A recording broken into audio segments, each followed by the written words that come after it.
Welcome, guys, to our I Will Innovative Women in Leadership virtual event series here with Thoughtexchange. Today, we're going to be talking about owning your voice with Kristen Harcourt. She's a global executive leadership and career coach at Kristen Harcourt Coaching, of course. Before we get started today, I want to invite you to join the conversation outside of this virtual event. If you do that on LinkedIn, on Twitter, on Instagram, whatever your social media poison of choice is, make sure you're using these Thought Exchange hashtags. Hashtag TEVE. I like to say this is must-see TEVE, and today certainly is. And then, of course, our virtual event series of Innovative Women in Leadership hashtag, which is hashtag I Will with one L. So make sure you're using these two hashtags today if you're joining the conversation outside of the virtual event. The other thing I want to encourage you to do is use the chat box, guys. Tell us where you're at, where you're joining us from, what you're hoping to learn out of this virtual event. We like to have some real good participation in there, so don't be afraid to use that chat box. Amelia is happy to be moderating that and responding to you guys. Now I want to introduce you to our speaker today, our innovative woman that we are profiling today. Her name is Kristen Harcourt. For the last 12 years, she's consulted with hundreds of organizations in various industries, helping them to create more positive and productive workplaces. Her specialties are talent management, leadership development, organizational wellness, team effectiveness, and performance management. Kristen's dedicated to supporting individuals and becoming more aware of their strengths, their blind spots, their values, their purpose, and their professional and personal goals, which is certainly something she's going to be helping all of us individually with today on this Owning Your Voice virtual event series. Kristen's personal mission is to help people do their best work and create a meaningful, purpose-driven life where they can reach their full potential. Welcome, Kristen. We're so excited to have you today. Thanks, Angela. Wonderful to be here. I'm excited for the conversation. Great. So today's agenda, guys, this is what we're going to work through. Again, we're talking about owning your own voice. We're going to discuss what is internal voice, what it is, how you know you're using it correctly, how do you get it to be the voice you want it to be. You want to start manifesting the things that you want and need in your life. So Kristen's going to coach us on how to do that. And then owning your voice outside of yourself. How do you have these courageous conversations with the people in your life and in your organization? So those are the things we're going to chat about today. We're so excited to get started, Kristen. Before we jump right in, I like to do a little thing that I call our 5-star questions for our 5-star leaders. We've learned about you a little bit professionally. Now we want to get to know you a little bit personally. Are you ready for these 5 questions? I'm ready. Okay, so beach or mountains? Definitely beach. Okay. Road trips or air travel? Road trips if they're not too long. Okay, what's too long? I don't want to do I used to do 24-hour road trips to Florida, too much. Then I'd rather fly. Okay. Road trips with a limit. Got it. In-person meetings or virtual meetings? Always in person if possible, but I love with technology, we can globally do online as well. So I like it just as well. Good. Salty snacks or sweet tooth? That is so hard. It really depends on the day. Okay, fair enough. I won't make you choose one. And then Twitter or Instagram? I'd say Instagram first. Okay, got it. Love it. So Kristen, it was so great meeting you. I met you, of course, in Toronto a few months back when we did one of our Transform events here at Thoughtexchange, and you were such an incredible speaker. I just knew that we needed to profile you, your leadership, and your insights on this I Will virtual event series. One of the things I want to mention to all of our attendees is that we are doing another Transform event in Toronto just next week. So when we send you this recording today after this event, so you can share it with all the other women leaders and allies in your life, we'll have a link to register for that event, which is coming up next week in Toronto. So I encourage you to go because you'll have access to incredible speakers like Kristen, which you'll see today. So Kristen, let's get started. I want to talk about this with you. Tell me a little bit about what your inner voice is, why it's important, and what we should know about it. Yeah, so I think first of all, it's helpful to realize that there's sometimes more than one voice that we hear. We don't always realize that there's these different people talking in our heads. So there's the positive, empowered inner voice. And then there can be the more critical, negative self-talk, which is another voice. So What I would love people to be tapping more into is that empowered, positive inner voice, which when we pay attention, it's always trying to get our attention. It's trying to talk to us. It's our internal navigation system. It's I like to describe it sometimes as our intuition. But a lot of times, especially women, we can get really busy, we're go, go, go, that we actually we're not as in touch with that inner voice anymore. So we can't hear it. It gets too noisy. And sometimes that inner voice actually has to do something to beg to get our attention because we're not paying attention. So that's the inner voice I'd love to talk to everyone about today. But I think we need to also acknowledge there's another voice, which can be people I describe in different ways: the saboteur, the gremlins. It's not a kind voice, and we all have it. So it's not that anybody is immune to it. We all have it. It's just for some of us, it's stronger. And we don't even realize how strong it is. So we've just gotten so used to this negative voice speaking to us that we don't even recognize it anymore. And I like to say, if you had a friend who was speaking to you the way that inner voice was speaking to you when it's that negative self-talk, you wouldn't be friends with that person anymore. They'd be gone. They'd be out of your life, right? Mm-hmm. So the more you can recognize when some of that voice is showing up and be able to bring yourself back to more of that empowered voice that truly is who you are. Because a lot of times that inner voice, it's not actually you. It's people over the years, it's conditioning you're hearing that voice again. Sometimes it's parents, it can be teachers, it can be people who you're not friends with, other people you are in relationships with. So you hear that voice and interpret it as still being you, but it's not actually you. It's not who you are. I think it's so interesting, Kristen, because it kind of conjures up this idea, this inner voice of, those cartoons where you have kind of the angel on one side and the devil on the other side. That's what it's making me think. Yeah. And I think it's interesting too, you talk about life gets so noisy and that this inner voice one can get so kind of muted. This angel over here can get a little bit mute of the empowered voice when life gets busy, but this one always stays kind of loud. Why do you think that is? I think because partly is that people aren't even recognizing the voice is there, right? So it's just become a part of their life. It's like that voice lives with you now and you just take it to that's the way things are. So the more that you can be conscious of the voice, and now I'm so conscious of the voice that I start laughing hysterically sometimes, right? Because I hear the voice and I'm like, that is not true. Like I'll hear it and I'll question it. And then I don't take it as face value anymore, right? So it's not that the voice goes away, but it's you recognize internal conflict where you're trying to fight the voice. Right. I almost say I befriend the voice. I get curious with the voice. Okay, so why is the voice showing up right now? Okay, well, I'm about to do something that might be a little bit scary. I'm doing something that might be out of my comfort zone. I'm stretching myself in a way that I normally don't. So it's no surprise that the voice is showing up right now. And then it's listening to the voice and then questioning if what the voice is saying is actually true. And a lot of times when you actually start to explore it, you very quickly, it loses its power because you realize it's not truth. Yeah, I love that. You're absolutely right. The idea that you show up with curiosity to that kind of negative voice, that you show up laughing at that voice. I mean, if you approached anyone outside of yourself who was talking negatively to you, that does take their power away. So to take that power away from that voice, I think it helps you feel empowered, and I think it even helps that more empowered inner voice become louder for you. So I love those. I think that's great. How can you get your inner voice to be the one that you want it to be? How do you get that one to continue to be quiet and for this one to get more amplified so that you can kind of stop sabotaging yourself? Yeah, great question. So a couple of things. So one is just creating space to be able to hear the inner voice, right? So, what I see so often, so a lot of the leaders that I work with are high performers, high potential, type A, high achievers, go, go, go, go, go. So they're always happy to be out there making things happen. But if you don't take a step back and give yourself the space, right, to be able to get the clarity, to hear what that voice is saying, is this the right decision that I want to make right now?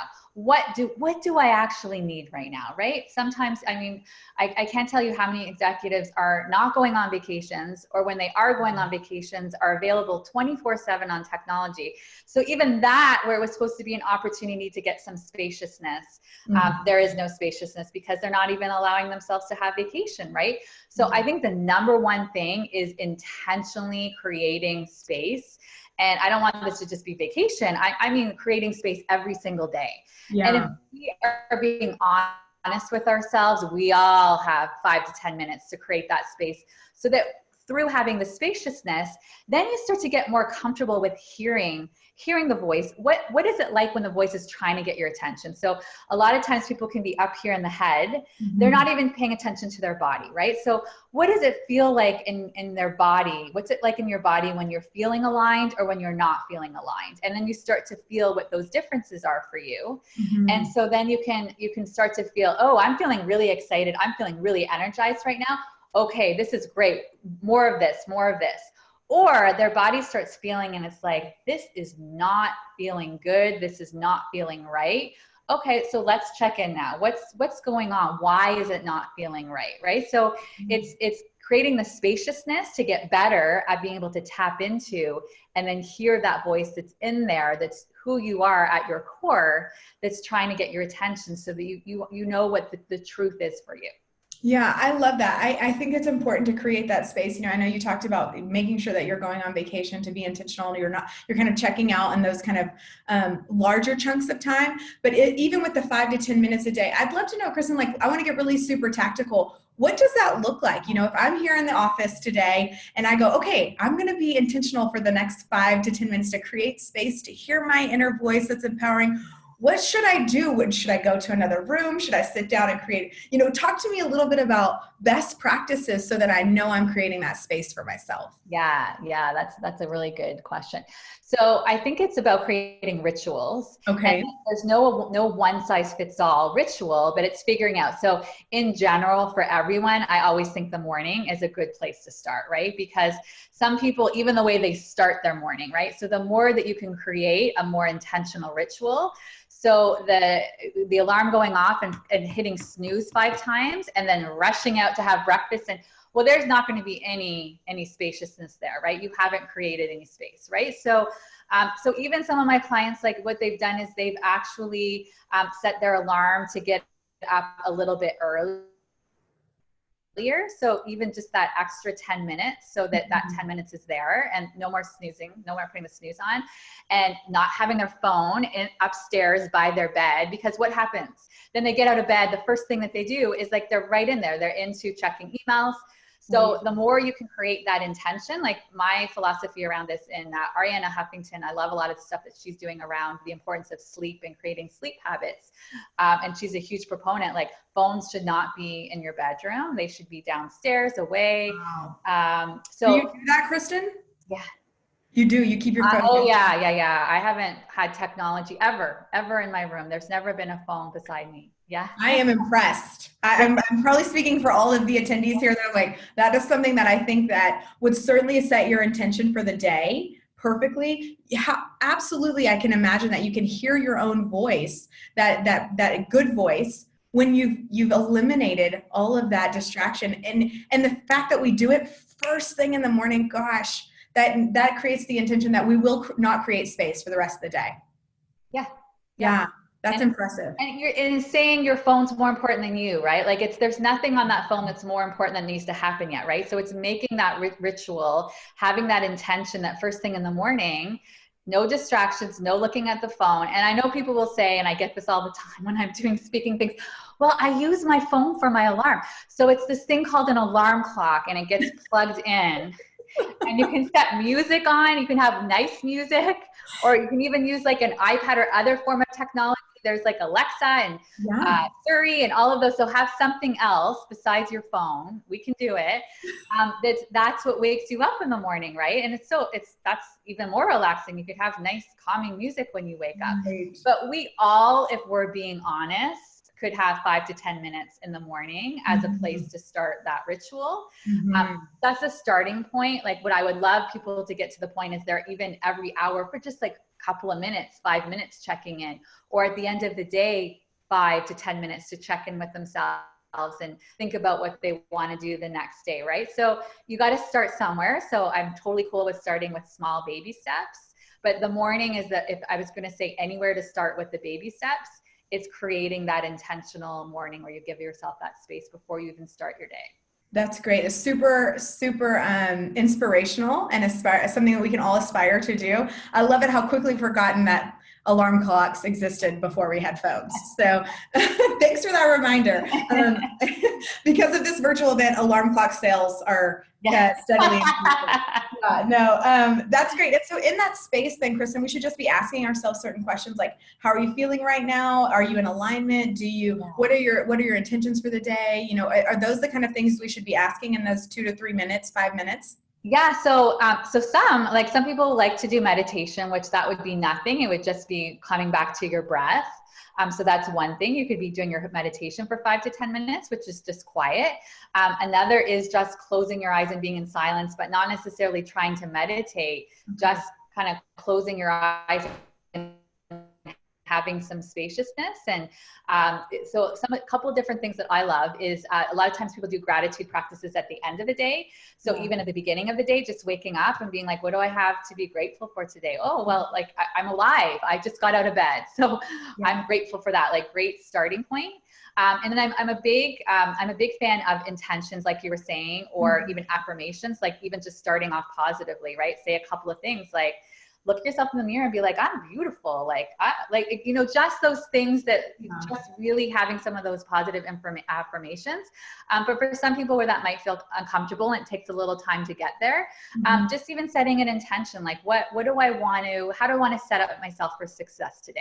Yeah. What's important for me today? How do I want to show up? And so sometimes it's nice to even maybe have one thing you're focused on this day. I want to show up with a lot of love. I want to show up with compassion. I want to show up with patience, like just something that's a really strong intention that can keep you grounded for the day. I love that. I'm so glad that you brought up the gratitude space, because that's a part of my daily practice is before I go to bed, I keep a gratitude journal and I write just one page. I just fill one page and every sentence starts with, I'm so happy and grateful now that. And then a lot of times the ending of that sentence is something that has actually happened to me that day or in the last week. But a lot of times too, it's things that I'm hoping to manifest in my life.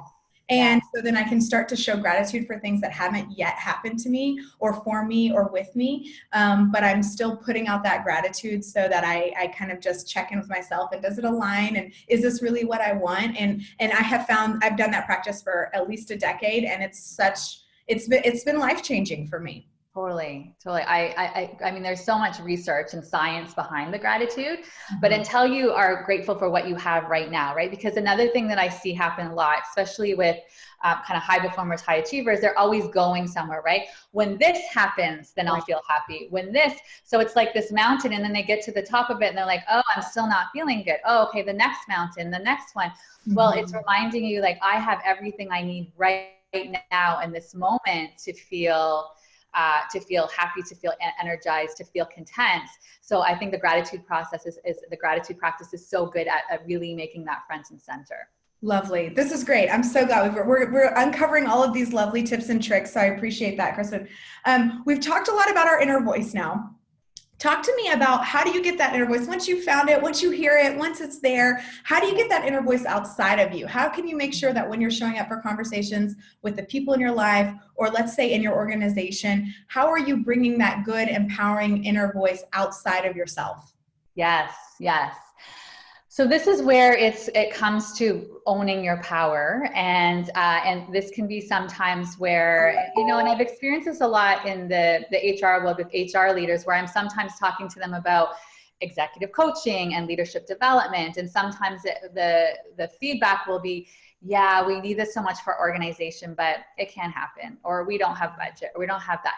And it's just kind of like it's just the way it is. And then as soon as I hear that, I'm like, no, it's not the way it has to be. So what conversation do you need to have for that to change? And sometimes that means being bolder, having courageous conversations. And this is where it's really about owning your voice, right? Going into rooms and saying what needs to be said. And this is where we kind of talked a little bit earlier with the inner voice, some of the saboteurs. We can have some of these unconscious saboteurs, which are like the people pleaser. Well, maybe they're not going to like me if I say that. Or, you know, what if I say that and there's some pushback for it, and whatever it may be, right? So again, with going back to the baby steps, it's not like you're going to go from here to there, right? So the first time you start to like have more of these courageous conversations, it's one conversation at a time. So if you think about something that, you know, previously you wanted to say something, there was something in you. So we know this, right? We know when we're in a meeting and we want to say something, it's in there, but I don't want to shake things up, or I don't know how it's going to be perceived. And, oh, we're just about to wrap things up. If I start to say something, then it's not going to be done as quickly. So when you start to feel that, that's an example, right? You're feeling it. You can, your body, everything inside of you is telling you, I have something I want to say right now. So it's starting to take action, right? The next time that happens, it'll feel scary, it'll feel uncomfortable, but the more you do it, the easier it gets. So I would suggest when you start to have that feeling where there is something that you feel passionate about, you do feel strongly about it, you do have a voice that you want to share in that particular situation, is to show up and to share it. But share it from a place of you're coming from your most authentic self, but you're also sharing in a way that it's not confrontational, right? It's people are much more willing to receive what you have to say based on the way it's communicated out as well, right? So sometimes there can be this perception, you know, oh, I'm going to be judged and people aren't going to like what I say. Well, if you're showing up as you and showing up in that way where it is coming from an empowered, kind, compassionate, authentic place, it's way more likely to be received. Yeah, you know, and I appreciate that you kind of tagged that on to the end, Kristen, because one of the notes in the chat here, research does show that women are portrayed negatively when they behave or speak assertively. Should we just ignore this effect? And I think you kind of mentioned this, like if you're showing up authentically, if you're coming from a place of compassion, of passion, of just honesty and something that you deeply care about and with kindness, then I don't imagine that it would be perceived as unnecessarily assertive. But I'm curious what your thoughts are on that. So that's a good one because that comes up a lot, right? So that's where there's also some inward asking yourself. If you're in an organization where you're continuously showing up as your true self, as your authentic self, and you're not allowed to show up like that, is that a place where you want to be? Is that a place where you want to work? Is there a good alignment in terms of values alignment, right? So there are going to be organizations where women aren't given the same voice, where there isn't the same diversity and inclusion. Like it makes me so happy to see we're making a lot of progress. Like there's a lot more organizations that are getting it in terms of mentoring. Men are there as allies because it's never about women on their own. This is about us, men and women, coming together in a forward way, in a very inclusive way, right? So it makes me so happy to see more and more organizations that are getting it and allowing women to show up and be who they are. So the kind of the perception that, and it is still there are still stereotypes that are there. I'm not going to say they're gone. Absolutely not.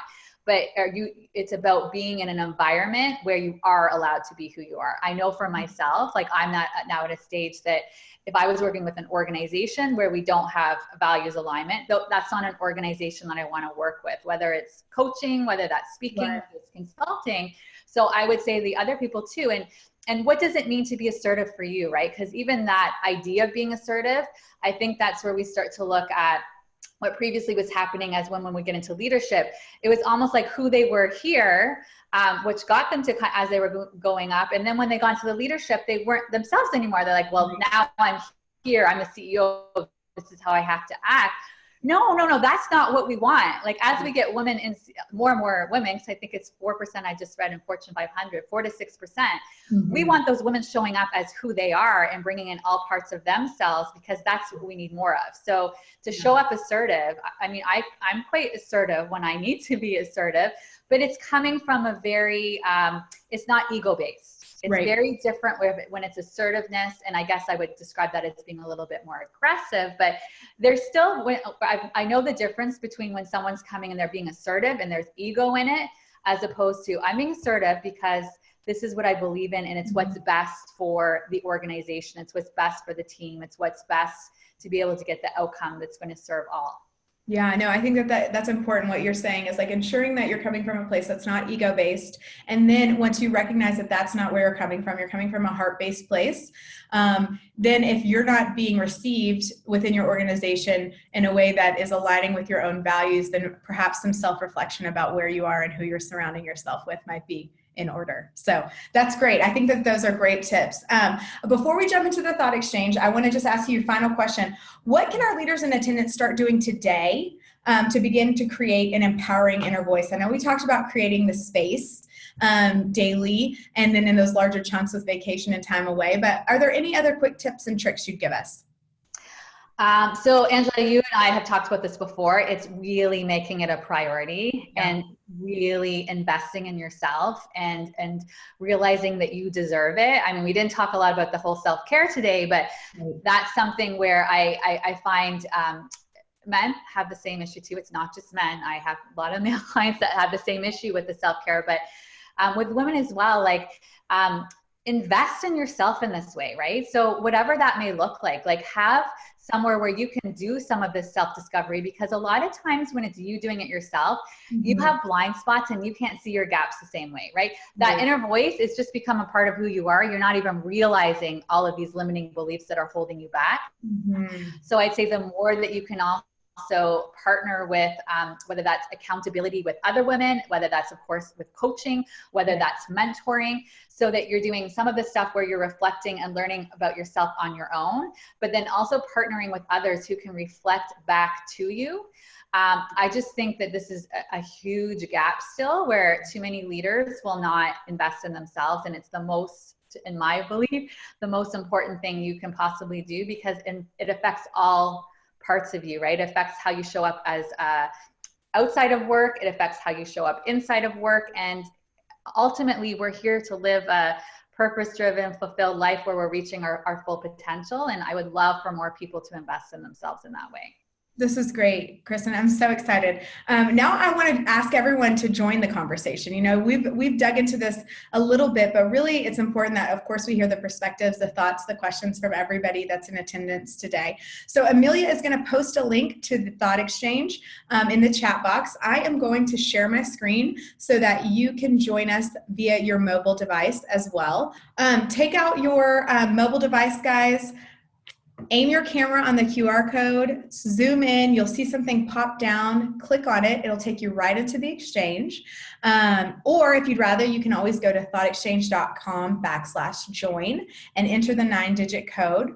Once you get into the exchange, guys, we want you to share your thoughts or questions that you have for Kristen. We want to, of course, invite you to the conversation. This is one of the reasons why we do this virtual event series here at Thought Exchange. As you participate in this, you'll see that we've removed the social and hierarchical constraints of getting feedback that usually exist in most organizations. And, you know, Thought Exchange certainly aligns itself to crowdsourcing and democratizing feedback within organizations. So that's what we'll be doing here today. Give us your thoughts, your questions, share. And then once you've shared 2 or 3 thoughts, then you're going to switch over to the STAR step. The STAR step is really where the magic happens. You're going to rate the thoughts and questions of others.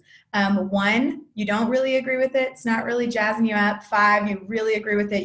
You definitely want to hear about it from Kristen. Just like you would do on Uber or Amazon, you'll rate the thoughts and questions. And then after I've given you a few minutes to do that, Kristen and I will go through the prioritized list from the attendees, and she'll address your questions and thoughts there. So in order for you to participate, I'm going to need to be quiet. So Kristen and I are going to give you just a few minutes to do that.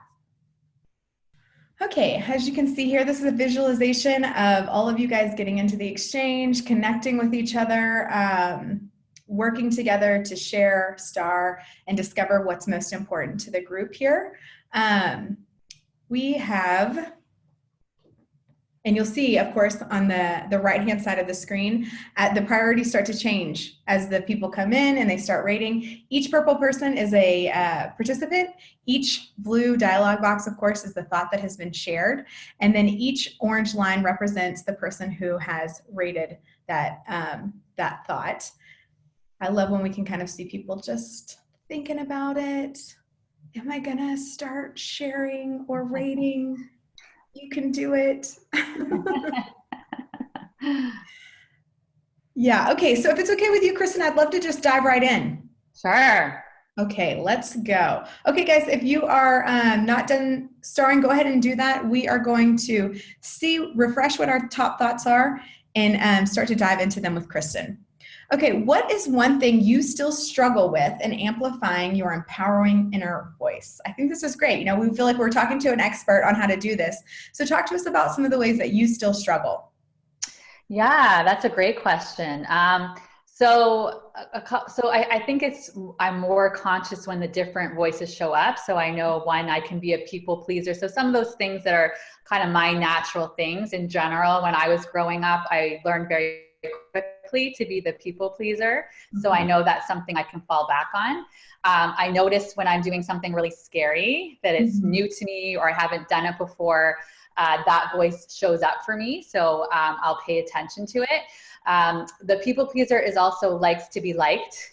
So if you're sharing something that's a little bit more disruptive, not everybody's going to like it. And I know one of my strong values around owning my voice is to talk about things that really matter, that matter to me, and from a kind of global perspective that are important things that we need to be talking about. So sometimes, for example, if I talk about things around diversity and inclusion and bring up things around, different areas where we still need to make change, not everybody agrees with what I have to say. So sometimes the people pleaser will say, oh my gosh, maybe I shouldn't have said that. What did I get myself into? But I'll notice a voice will show up and I'll realize, yeah, of course it is. It's a bit scary because people aren't agreeing with what I'm saying. But I know that I'm coming from a really good place, my intentions behind why I'm doing this. And then I'll push through. So absolutely. So the inner voice doesn't go. The other one, it's my default. I'm a doer as well. So I'm also would be the high achiever type A personality. So I like to go, do. So sometimes being that that's my default, it's really recognizing when I need to slow down and creating space. And so I think it makes perfect sense that the people end up being my clients are people that have been on the same journey, right? I know what that's like to be go, young kids and also a career and pulled in a lot of different directions. So I've gotten really good at owning my boundaries and saying no. But sometimes, you'll say yes to something and then I'll realize afterwards that should have been a no, and I'll learn for next time it should have been a no. Yeah, that's good. I appreciate you being vulnerable and sharing that with us. What are some successful transformations you've seen in leaders once they've implemented some of these changes? Yeah, that's the part that's so amazing for me, like to witness the changes. I'm like, oh, it's so fun. It's so exciting to watch it.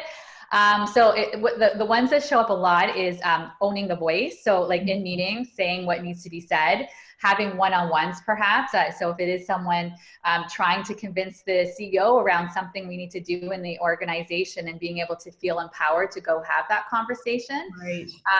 The other one is around them noticing like a lot of mindset stuff. So mindset also around, there's things that so kind of letting go of the victim mindset. So sometimes it can be very easy to point fingers at everybody else. Then they start to take more ownership around how did I contribute to this situation? What can I do differently next time?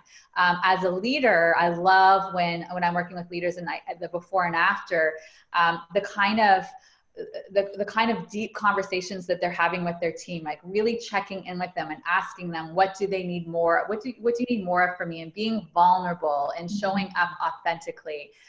And then the big one I love too, like being a doer. I love when I can't tell you how many clients that when I start working with them, they don't do any meditation. And then usually within 6 months, a year in, like they're all doing regular meditation. They're having really intentional practices. So ultimately what they get back to is feeling more peace, more calm, and more like love. They've reconnected with who they truly are. And to me, there's nothing more beautiful than that, because a lot of times people, any Brene Brown's work, wearing the armor, being who they think they need to be, striving for all of these things. When I achieve this, then I'll be enough. The more leaders can just be showing up as themselves and getting to be connected to their purpose and their meaning day in, day out, those are the kind of transformations I've seen that have been, for me, incredibly fulfilling to witness. That's lovely. Thanks for sharing that too, Kristen. This question, when I was rating them, I thought, oh gosh, this one is a very interesting question. I'm so excited to hear your thoughts on this. Yeah. Do we need male allies truly, or can we do this on our own? So here, I have some really strong thoughts on this. So being a mom who has both a son and a daughter, I truly, and I get to witness both of them, and I really do feel like the path forward is men and women working together, because I feel like the other part of the equation is men also getting to be who they are. So I have a little guy who's naturally very sensitive. He feels everything in intense ways. He feels intense love. He feels intense emotions. And as a mom to this 6-year-old, I'm trying to teach him that that's okay, and developing emotional intelligence. But he, if this had been 20 years ago, it would be like, suck it up and move on. And we don't cry. Boys don't cry, right? So I think the reason why there's such an opportunity for men and women to work together going forward is because part of this is also men getting to, if we kind of talk about the masculine and the feminine, there's parts of themselves, like they are naturally compassionate, they are naturally empathetic, they are naturally sensitive, but they've been told and conditioned for so many years that they're not allowed to be that person.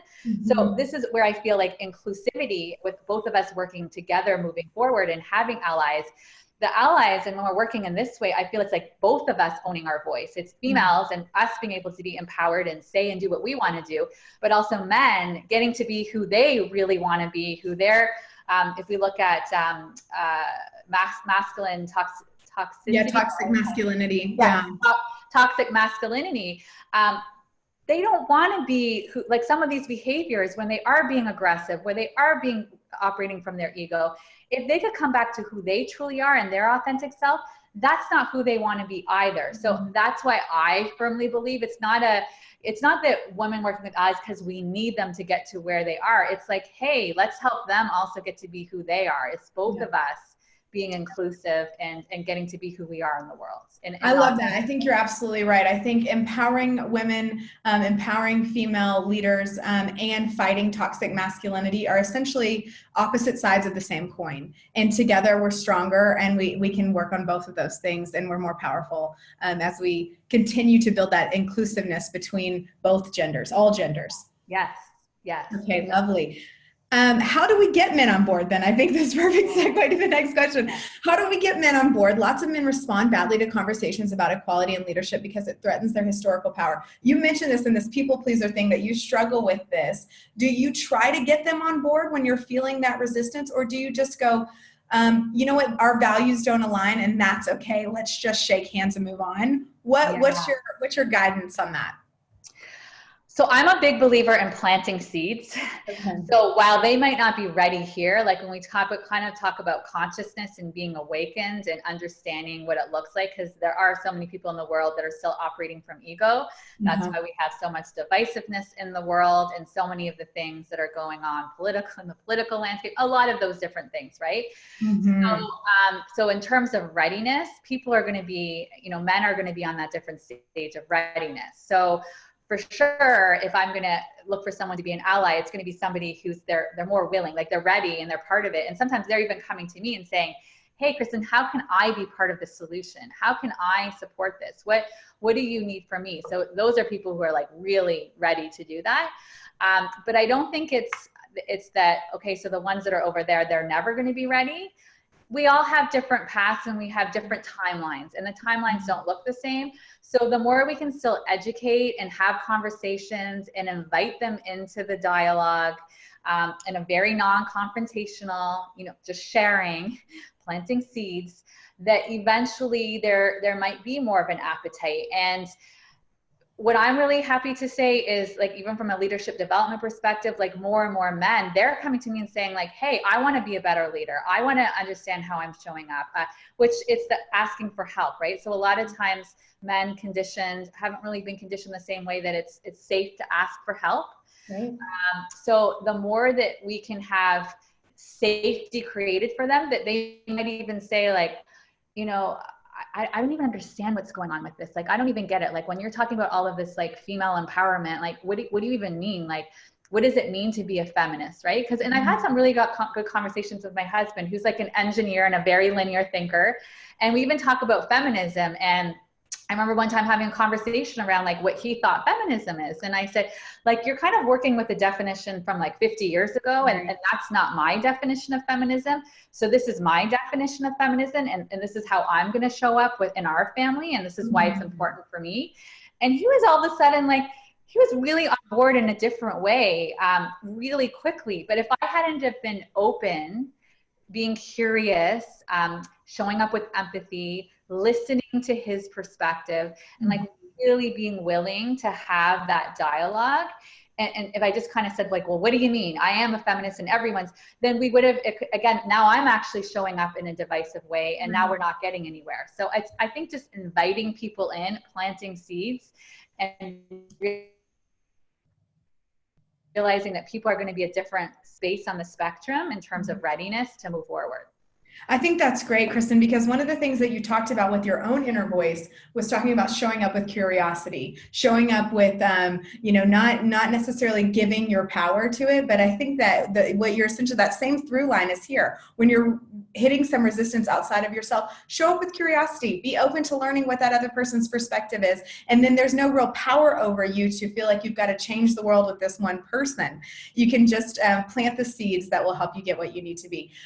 Kristen, I can't thank you enough. That was a perfect way to end. I know there's a ton in here of other things people want to discuss with you. And you guys, I would certainly encourage you, if you want to dig deeper with Kristen, if you want to tap into her executive coaching, connect with her on LinkedIn, Kristen Harcourt Coaching. She is happy, I think, to chat with you, and you can see what a tremendous coach she is. So thank you so much for today, Kristen. We really appreciate it.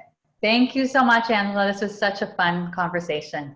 Yeah, it was. And I'm hopeful we've learned so much from you, and I'm hopeful the attendees have learned so much from you too.